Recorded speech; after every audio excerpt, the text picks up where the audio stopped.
Hello, how you doing, people? Back again for number 2. Dig the t-shirt. Pretty good, isn't it? Not bad, that. Yep, KK without the Suns. They ain't here. Again, the COVID thing. The big C word. Weather's pretty crap outside for all of us. Yeah, it's dark, miserable. Hi to my South African friends who may be watching. Welcome. I hope you get something out of these things I do. I'm sure you will. Hoping again the volume's better on this one. Got a nice new microphone. I'm not going to stick it to me. It's just going to be basically there and see how it goes. Let me get on with this thing. Where do I start? Okay. Today's, I won't call it rant, but I will say today's question of things and what I'm going to say and do is all about what got me to this point of wanting to do this thing and what got me into electric cars, EVs, from 44 years. Wow, showed me age. Of American cars, predominantly American cars, for many years. Had a couple of years where I didn't own a Yank, as they call them. Sorry, any US people that see this is what we call American cars across here, are Yanks. Nothing against you people. Happy days. USA is my second country. So yeah, moving on. 44 years in with American cars and why I came to the point of owning an EV.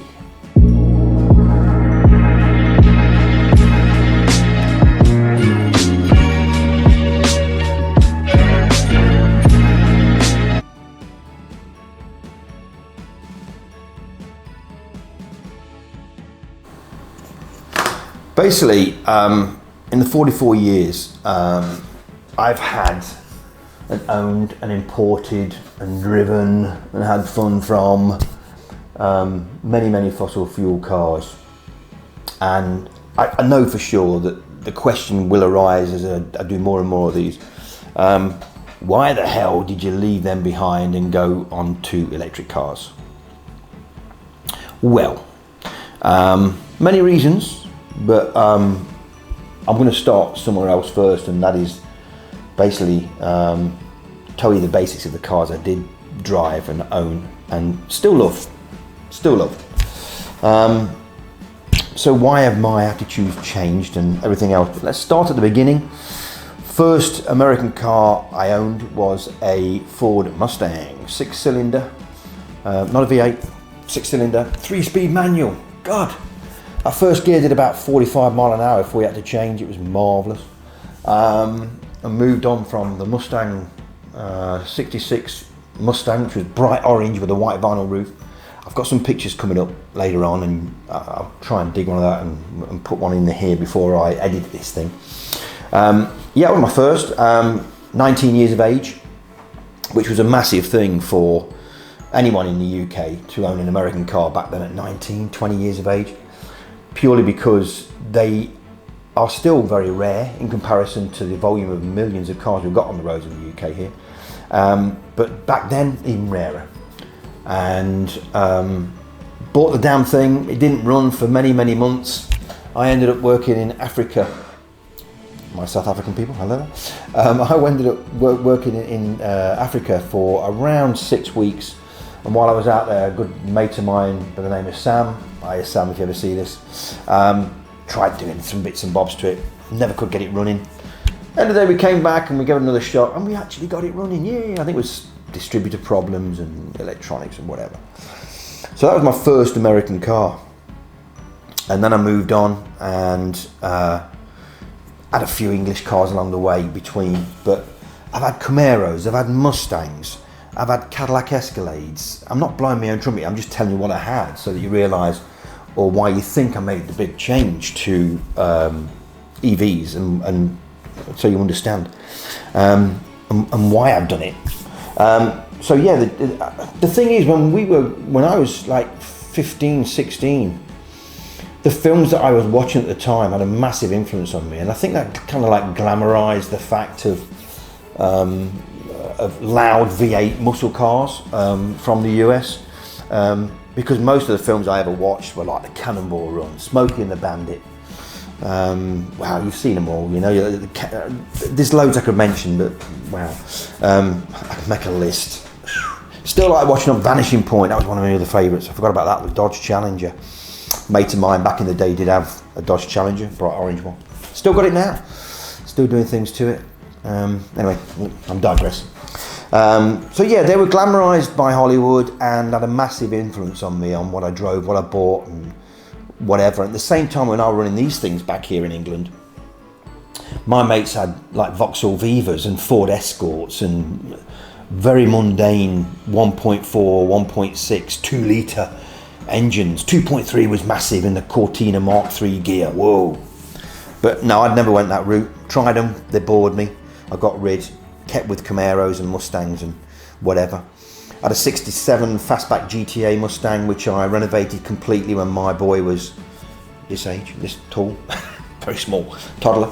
Got pictures of that being renovated. Had it for about 7 months afterwards, and a guy came up at one of the American car shows, because I had a company called Interstate Imports, and if anyone watching this into American cars back in the day, in the late 80s onwards, would know Interstate Imports. Did a lot of Mustang stuff. Yeah, anyway, he bought it from me at a show. This guy smashed it down in London, in the West End. Got a call from the Metro cops. This your car? No. Sold it. Can you prove it? Yeah. Yeah, so never seen that one again. That happened 2 or 3 times in my life of fossil fuel cars.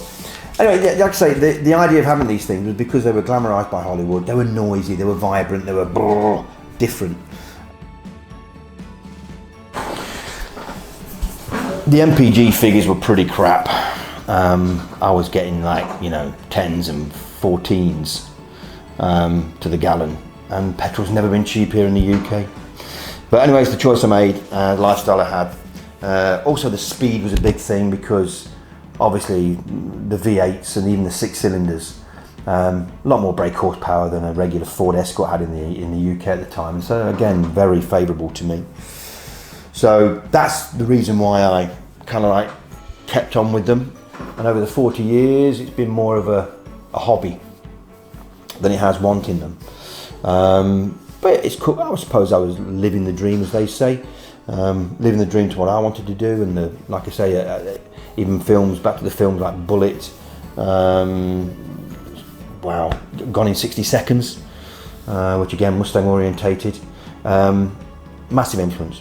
The last one I saw actually at the movies, which was real loud, and went with the wife, and she didn't like it because it was too loud, was, I think it's I Legend or I Am Legend, I can't remember what exactly the thing is, and there was a red Shelby Mustang being driven through New York City, and the way it started and the way it delved down, again glamorized the noise, the big V8, the roar, yeah, I enjoyed the film, but purely the beginning bit was the best bit for me.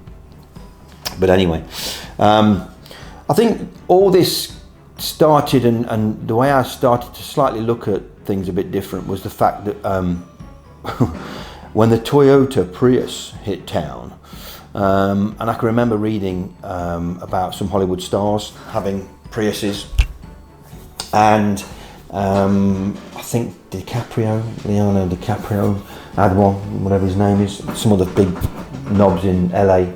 And so that kind of like, what's this all to do with the Prius? Now when the Prius hit, there was a lot of comics having a crack at the Prius, and excuse, I'm not being homophobic here when I say it, they were calling it a gay car. Didn't make any noise, it was gay because it didn't have a loud exhaust. I can't understand why they call it a gay car, but anyway, I ended up owning 2 of them babies, and me and the wife used them as day-to-day transport alongside the American big V8. And that was our first real taste of a car that moved forward with no noise. I mean, the Prius used to do it up to about 20 mile an hour, was it? 22, I can't remember what it was, 26 if you were lucky. And then it kicked in, 1.8 Toyota engine. And yeah, I used to get about 50 to the gallon out of that thing. But they weren't cheap to buy. I think second hand we paid around 8.5, 9 grand, and I'm going back a fair few years now when we owned that. And that was the Mark III. We had a Mark II similar, which I ended up selling to Chris, my boy, which he loved for a while. No problem at all. He enjoyed it. It was great, cheap to run. I don't know what happened to that thing. Anyway, he sold it. So that was the first. I won't call it an electric car. It's not. The Prius is not an electric car. It was the first hybrid. Well before Toyota started giving this rubbish about self-charging, which I've never been a big fan of. I think the whole concept of calling things self-charging is atrocious. But anyway, so we owned these things, and they were great cars. Both were super cars. The Mark III, the 2009 that we had, stroke 2010 model, was loaded. It had all the toys on it. It went pretty well. It wasn't the fastest thing on the block. And the 1.8 engine was just a normal fossil fuel car, but you needed it because it was a hybrid. So yeah, all this thing about this anti-Prius thing, I never agreed. We never got on with it. I thought it was a bit silly. A lot of people jumped on the bandwagon, especially the so-called V8 purists. Would never seen dead in one. Would I buy one? No. You know, by the way, this is not Jack Daniels. It's water. It's not even gin. Yeah. Roll on the weekend. So yeah, that was my my first car with silence, a silence band as I call them, from 0 to 20 something mile an hour. And back in the day, used to alarm people in car parks because they weren't used to these things. So you'd be going along and they didn't know you were there, and it was the first experience I had of actually being muted to move pedestrians out of the way in any form of car. And silence was the other thing. Silence became the norm with the Prius, and it was so smooth. So maybe silence is the new sexy. I don't know. After the big roar of the V8, maybe the new sexy is silence. I don't know. Anyway.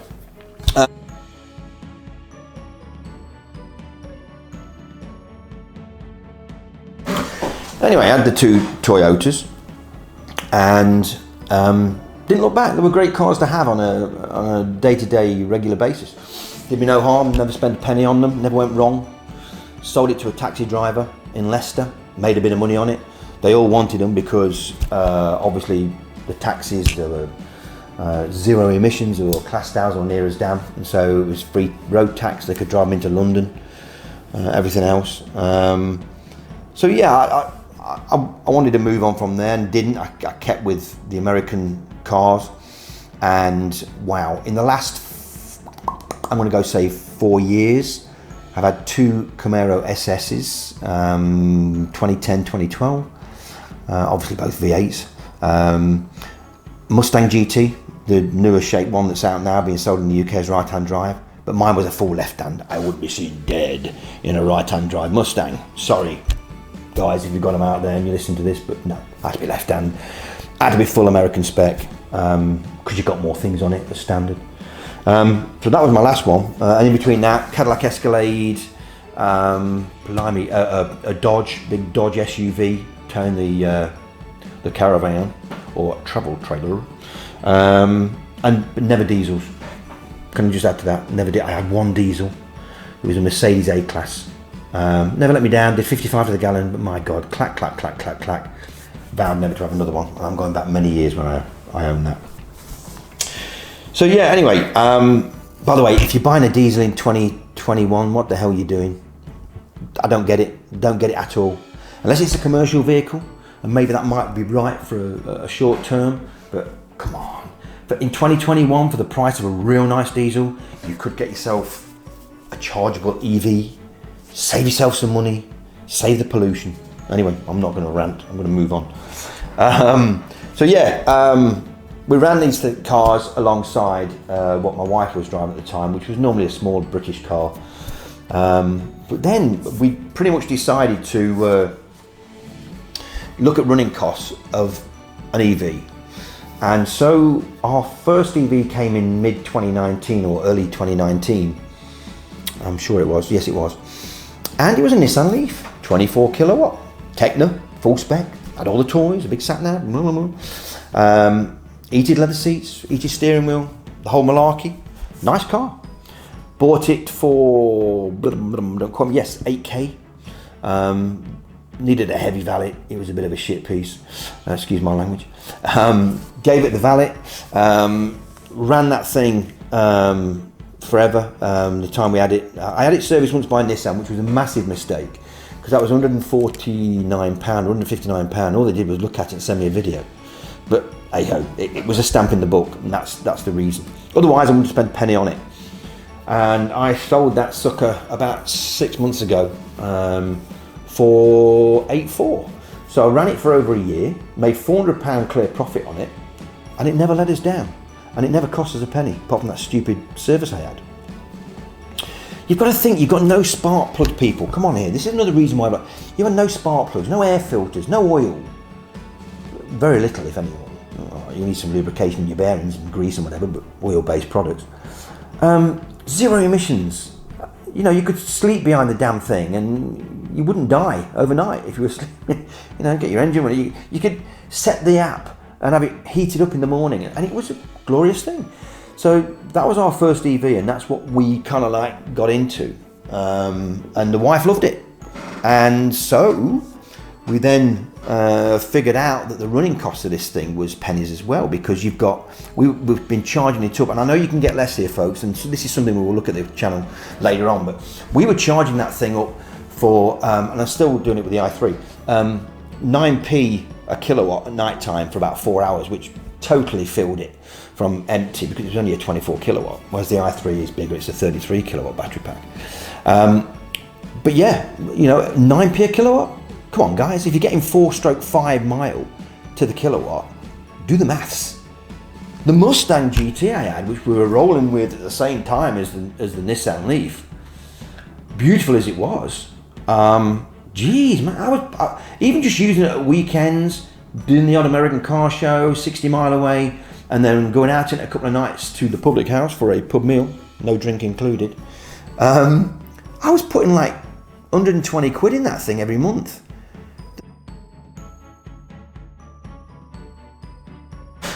The Nissan Leaf was costing me pennies, literally pennies. You know, work it out. I mean, it's crazy in comparison. And it weren't just the same. I mean, the tax on the Mustang wasn't too bad, £260 a year, whatever. For saying you're paying well over 500 for a horrible Range Rover Sport nowadays or whatever. Yeah, I can live with that kind of, excuse my June. It's water. 260 a month. It's zero on the Leaf. Come on, people. Think about these things. So cheap to run an EV in comparison. It's another thing that pulled me out of the fossil fuel malarkey. Would I go back? Ultimate question I always ask myself. I don't know.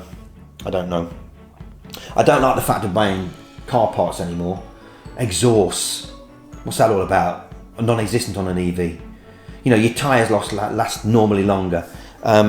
Things like, what else is there? You've got no worry of oil burning, or, you know, oh, got to check the oil this week or whatever. You just get in these damn things and drive them. And like I say, you preheat it so it's lovely and warm in the morning before you get in the damn thing. You're not waking the neighbours up with the loud bloody exhaust like the Mustang had, or any kind of fossil fuel car. So the joys of EVing is great. I ain't got a problem with them. So, but you know, do I miss fossil fuel cars? Yeah, a tiny bit. I can't say I'll never have another one, because that would be a false statement to make. And by the way, I'm not here to preach to the Almighty regarding. I'm not anti-fossil fuel. Can I make that quite clear? My preference is for electric, and will be from now on in my driving life. And I'm years of age now, so I ain't got long to go before I give the keys back to whoever and go, here, have that. Not interested anymore. But I'll be driving for another 10 years, so that 10 years needs to be filled by something, and it will be electric car. It won't be a big fossil fuel V8 anymore, and especially not a bloody diesel. So yeah, you've got to do the maths when you're looking at these things. Brakes are another thing. Yeah, come on, let's think about the regen of an EV. If you don't own an EV and you don't know what regen is, basically, be very quick. You're regenning every time you take your foot off the pedal, especially the i3 I've got outside. That thing, you accelerate to go forward, and as soon as you stop, it literally kind of brakes and slows down for you without thinking. So you don't touch your brakes, and you get that used to it after about 2 or 3 days. It's one pedal driving. And so your brake pads and your rotors still look bloody rusty after a day's driving because you don't use them. So you don't buy brake pads. You don't spend your money on disc rotors. Crazy. But that's the other benefit. So regen, massive thing. Another thing why I love an EV, because of the regen. So if you've never driven one, people, and I'm not here to preach about emissions and the pollutants and the air and everything else and the quality and God knows what the air we breathe, but think about these things when you're driving cars. I mean, I'm guilty. 44 years of large V8s and American cars, not been the best thing for the environment. But enjoyed every minute. But things change. We've got to move on with this thing, and maybe we'll need to rethink our motoring ways. It ain't all good with EVs. It ain't all good. I'm going to say that now, and I will have a rant about this on other things coming up. Don't forget that you can make some serious mistakes with range anxiety. Hands up. I've done it. And it was local, and I was a mile from the charger. Can I just say that? And yes, I had to be picked up by the AA. Have a laugh, don't mind. I did make a boo-boo. I did run out. It was the wife's birthday, which didn't go down too well. Shit happens. But yeah, that's the thing about it. You can make mistakes if you're new to them, and I wouldn't like to think that I'd do it now. In fact, I know I won't do it now because I've got a Rex range extender behind me, which is fossil fuel, I know. It's only 2 gallons, just 40 to the gallon when I run out, and I've used it once since I've had the Rex in nearly 6 months for about 40 mile because I couldn't be asked to charge up. I wanted to get home, so I thought, sod it, boom, Rex is doing it for us. So range anxiety is a big thing for certain people, and yes, I've been there, done it.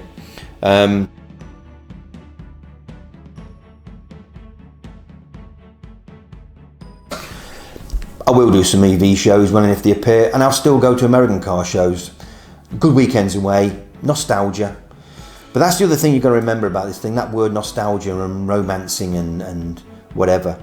You kind of have to pull away from that a bit, because if you don't, you'll carry on romancing and you'll carry on being nostalgic and you'll never move to an EV. And which will be a great shame, because I think what's going to happen is, at the moment, a lot of people out there are thinking about an EV as a second car, which is great if you can afford it. And I know it's down to budgets. We ain't all frigging mega rich. I ain't, that's for sure. I'm a working class kind of guy. I'm not loaded. I've worked myself all my life and done things like normal people have done. So I got no more money than you folks, but maybe I spent it better. I don't know. Not on gin, you see. Drink water instead. But yeah, the romance and the nostalgia behind the V8 and the noise and the vibration and the testosterone, the louder it is, got to change, kids. That I think that will change. I think Tesla's already started doing that by making an EV wanted, needed, and wow, look at that. It's faster than a V8. And already the top range Tesla kicks ass in a straight line over most, even some supercars, for Christ's sake. And this is a battery operated vehicle. It's a BEV. This ain't no big, V8 and sucking 6 to the gallon, 12 to the gallon.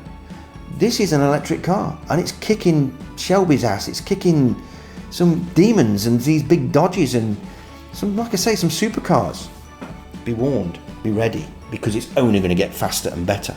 And maybe this romantic thing you've got with classic old noisy cars may change, and you will want to go onto an EV because of the romantic side and the nostalgia side. In 10 years time, maybe early Nissan Leafs that you're nostalgic about, especially like me, who had one back in, and who's been there and done it. Who knows? Good thought that. Maybe in 10 years time I'll look back on this and go, you were kind of right, Kev. Don't know. So the car at the moment I've got, and another reason why I'm staying with EVs and why I changed, is because I have got an i3. If you don't know, it's made by BMW. And I've said this before in my previous. Great shame it's got BMW badges on it. I am no big BMW fan, Build quality's okay. It's been made out of a lot of recyclables, so they've done their bit for the society and whatever. And their factory is amazing. It's all built with very, very sustainable renewables and whatever. So, and you know, thumbs up for that to BMW. But it don't make me a big BMW fan just because I own an i3. Trust me. Very novel, very quirky. Suicide doors. I'll do a full review on that thing as soon as the weather turns. You can make your own mind up. Some people hate them, some people love them. I've kind of fell in love with the thing. Wife likes it. Bonus. And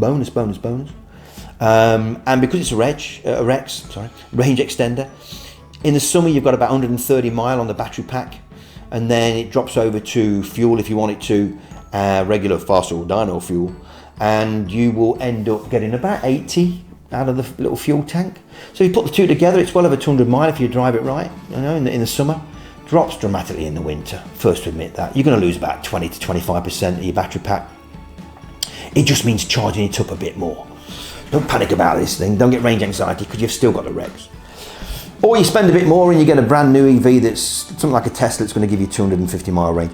That is the way I'm going to go forward. I'm going to keep this i3 because I love it for another year or so. And then as I come up to retirement, I'll probably look at an X-Pen, which is Chinese, I know, shouldn't really swear, but it's Chinese, but they're making some great cars. Neo, some great cars. Tesla, watch your backside, kids, because they could swoop.